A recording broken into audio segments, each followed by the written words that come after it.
Avec Lucas Guillaume, on le disait off il y a quelques secondes, retour aux sources, enfin un match en troisième ligne, Lucas. Oui, ça y est, retour en troisième. Après, bon, je vais être honnête avec vous, pour moi ça change rien. Dans le projet de jeu, j'ai les mêmes repères, les mêmes marques. J'ai juste le maillot qui change et qu'elle est sur les mêlées, c'est tout quoi. Après, oui, ça me laisse un peu plus de liberté dans le jeu. J'apprécie jouer en troisième ligne, mais j'ai pris goût à la deuxième ligne aussi, donc pourquoi pas retourner en deuxième ligne dans la saison, il n'y a pas de problème. Pour revenir à la rencontre, score sans appel côté Sporting, mais on retiendra peut-être le sérieux que vous avez mis à cette rencontre et le fait de ne jamais baisser pavillon, de garder justement ce focus sur le résultat et sur le plan de jeu qui était établi. Oui, clairement, ce sont des matchs de reprise de bloc. Ils sont jamais faciles à jouer puisque voilà, il y a une coupure. On ne sait plus trop où on en est. On reçoit, donc on a un peu la pression sur nous. On recevait l'équipe de Lannemezan qui a quand même fait un bon début de championnat, qui a pas eu de chance contre Blagnac, je crois, la semaine avant la trêve. Et on avait à cœur de montrer, d'assumer notre statut de favori, comme j'avais déjà dit dans d'autres interviews, on doit assumer notre statut tous les week-ends et montrer à la Fédérale 1 et à la poule qu'on est au-dessus. Et ça passe par des matchs comme ça, sérieux, où le score est fait à la mi-temps et tenir ce score jusqu'à la fin du match. Et on l'a fait. On a vu encore ce soir l'importance de la touche comme base de lancement de jeu, mais aussi en termes de compte, puisque vous avez des bonnes lectures. Donc ça, c'est un des points forts de la saison d'Albi.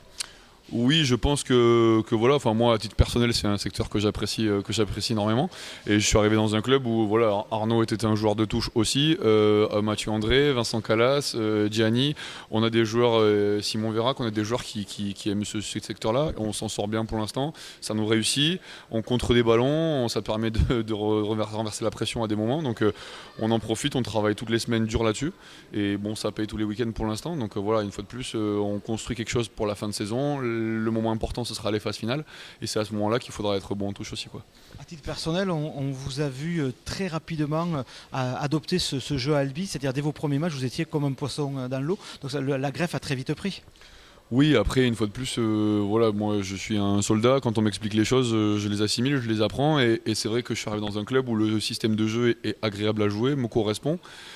Et de suite, j'ai trouvé mes marques. Voilà, je joue en équipe nationale d'Espagne, donc on a le même projet de jeu, donc enfin à quelques exceptions près, mais on a un projet de jeu très similaire et c'est facile hein, pour un joueur de s'adapter là-dedans, quoi. Et puis avec les coachs et les joueurs surtout, la qualité de joueurs qui permettent de jouer ce jeu-là, j'ai été très bien accueilli, très bien adopté et je m'y plais beaucoup. Et dernière question personnelle, vous étiez blessé il y a quelques temps.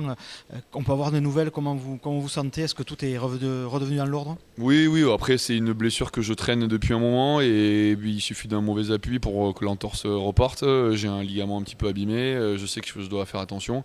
Bon ben là j'ai eu un petit voyant orange qui s'est allumé, je vais me strapper jusqu'à la fin de la saison, mais voilà, on a pu voir que déjà dès la semaine dernière j'avais déjà repris les terrains avec l'équipe nationale d'Espagne, donc c'est pas grand chose, c'est pas grave, il va falloir le surveiller et bien travailler avec les kinés, mais il n'y a pas de souci, jusqu'à la fin de la saison ça ne devrait pas poser de problème. Et la semaine prochaine c'est Tarbes.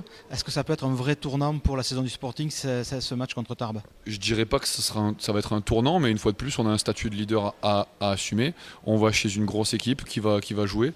Voilà, c'est peut-être des matchs que je préfère à jouer que les matchs quand on va à Saint-Sulpice où on sait que ça va être dur, que le terrain va être peut-être pas dans le meilleur état.